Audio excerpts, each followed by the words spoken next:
සියලු ලෝක සත්වයෝ සුවපත් වේවා. අද දින මා ඔබට පවසන්නේ බඹයක් වූ මාගේ ලෝකයේ මේ දක්වා සිදු වූ ක්‍රියාදාමයකි.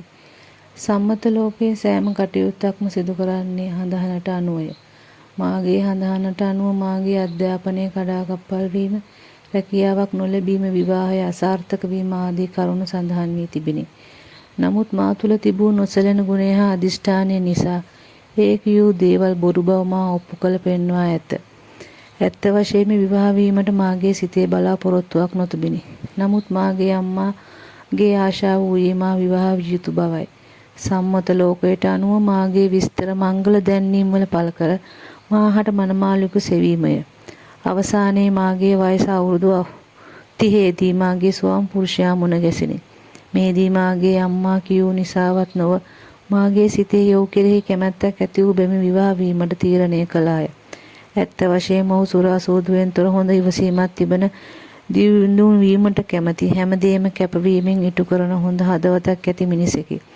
අප දෙදෙනා විවාහ වීමෙන් පසු මාගේ පියාගේ ඉඩමක නිවසක් ඉදිකට පසුව වාහනයක් ගැන ඉතා පුණ්‍යවන්ත පුතුන් දෙදෙනෙකු සමග විවාහ ජීවිතය අවුරුදු 18ක් මේ දක්වා ජීවත් විය. නමුත් මේ සියලු දේම තිබුණත් මාගේ සිතේ යම් අවස්ථාවල හිස් බවක්, මීට වඩා යමක් සොයන බව සෑම විටම මා තුළ ඇතිවිය. විවාහය සිදු නොවුණා නම් මාගේ ඒකායන පරමාර්ථය වූයේ පිරිසිදු ධර්මයේ සොයා යාමය. නමුත් මේ ජීවිතය තුළද අපට එම ධර්මය ලබාගත හැකි බව මට පසක් වූයේ ශාක්‍ය මුනින්ද්‍රයන්ගේ ධර්මයේ විශ්වයේ මුහුදු පතුලවනම කිදා බැස තම ඥානයෙන්ම හේතුඵල ධර්මය අනුව සියලු දේ සිදුවන බව දැන දැකගත් මේ උතුම් මුනිවරයා මාහට මුණ ගැසුණු පසුවය. මෙතුමා මුණ ගැසීමට පෙර විවාහ ජීවිතයේ ඇතැම් අවස්ථාවල මාහට ඉතා ඉක්මනින් කේන්ති යාම, ජීවිතේ එපා වීම, කලකිරීම නිසා නිතරම හිසේ කැක්කුම ඇතිවිය. 2024 නොවැම්බර් පෝය වැඩසටහනකදී මෙතුමා මුණ ගැසීමෙන් මාගේ ජීවිතයේ සෑම මොහොතක්ම හේතුඵල ධර්මය අනුව දැක අර මෛත්‍රිය අනුව කටයුතු කරන ලෙසත් එය සියලු ලෝක සත්වයාගේ කර්මය වෙනස් කරන භවනසන භාවනාව බවයි. ඒ අනුව මම ජලය පානය කරන විට, ආහාර ගන්නා විට පමණක් නොව එදිනෙදා සිදු කරන සියලු කාර්යයන් වලදී අරිය මෛත්‍රිය වඩා කටයුතු කිරීමෙන් මට ලැබූ සහනය වචන වලින් විස්තර කිරීමට නොහැකි තරම්ය. මෙම උත්තමයන් මුණ ගැසීමෙන් පසු මාගේ ස්වාමි පුරුෂයාට පපුවේ අමාරුවක් සෑදී රෝහල් ගත කිරීමට සිදුවිය.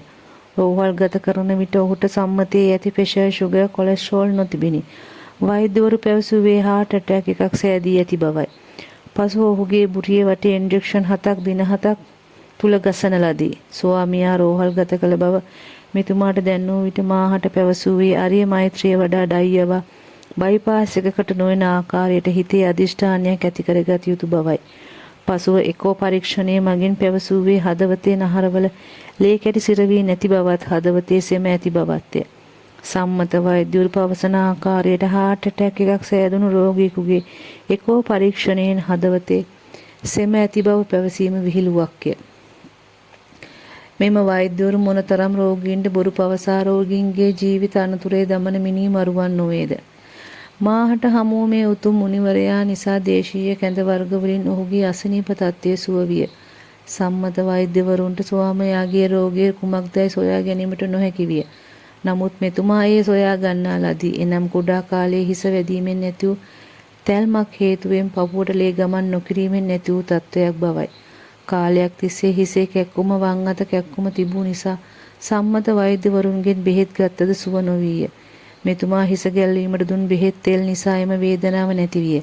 අදටත් මාගේ ස්වාමි පුරුෂයා සම්මතයට අනුව ක්ලිනික් යාමක් හෝ බෙහෙත් බීමක් සිදු නොකරයි. දේශීය කැඳ වර්ග පමණක් පානය කිරීම සිදු කරයි. මේ සෑම දෙයක්ම සිදුවන්නේ හේතුඵලයට අනුව බවත්, සෑම මොහොතකම තම මනසිනේ දැක දැන තම කර්මය වෙනස් කර භවනසන භාවනාව මගින් තම මනස සෝපත් කරගත හැකි බව මෙතුමා ධර්මතාවය අනුව පෙන්වා දී ඇත. සම්මතයට අනුව අප පන්සල් ගොස් බෝධි පූජා පවත්වා යම් දේ ඉල්ලයි. නමුත් තථාගතයන් වහන්සේ බෝධිය මුලදී සියලු දේ අත්හැර ධර්මය අවබෝධ කර ගන්නා ලදී. සමහරු සෙස් ශාන්ති කිරීම, දෙවියන්ට පළතුරු පූජා කිරීම, යන්ත්‍ර මන්ත්‍ර ගුරුකම් කිරීම ආදී දේවල් සිදු කරයි. නමුත් ඒ කිසිම දෙයකින් මනුෂ්‍යතාවට සිදු වූ යහපතක් නැත. වර්තමානයේ ගුවන් විදුලි, රූපවාහිනී, නාලිකාවල මොනතරම් බණ දේශනා කරනවාද? නමුත් මේ දක්වා එම බණ අසා නිවනට ගිය කෙනෙකු සොයාගත හැකිද? සම්මතයේ ස්වාමීන් වහන්සේලා ජෛන මහාවීර දේශනා කළ බණ දේශනා කර මිනිසුන් මුලාවේ දමා ඇත.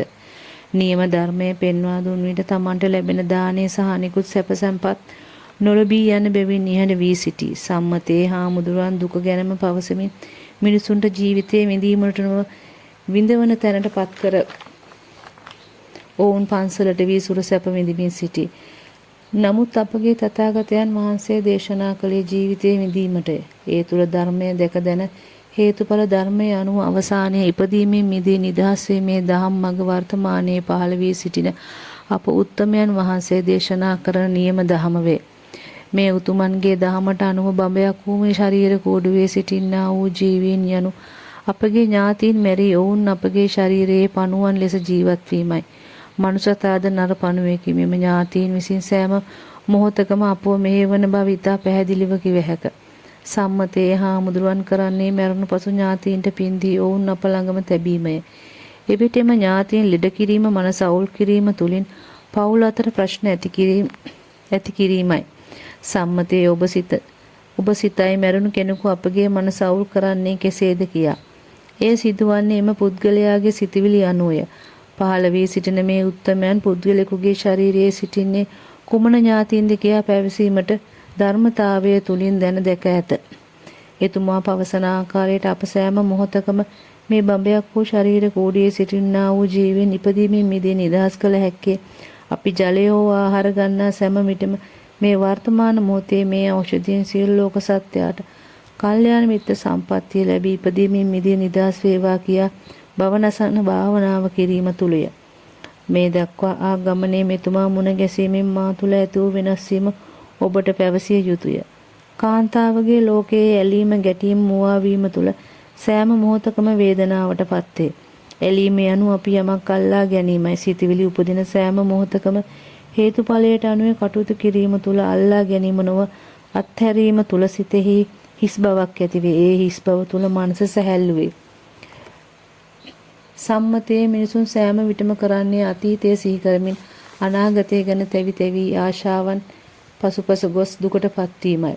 නමුත් මෙතුමාගේ ධර්මය අනුව කටයුතු කිරීම තුළ අතීතය ආවර්ජනය කිරීමක් හෝ අනාගතය ගැන සිතීමක් දැන් මා තුළ නැත. දැන් ඇත්තේ වර්තමානයේ මොහොතක් පාසා ඇතිවන සිතුවිලි පමණි. ඒ තුළ මම මගේ කියා කෙනෙකු නොමැති බැවින් ඇත්තේ නිරාමිස සුවය පමණි. ඒ ආලෝකය මට ඔබට වචන වලින් විස්තර කිරීමට පවා නොහැකි තරම්ය.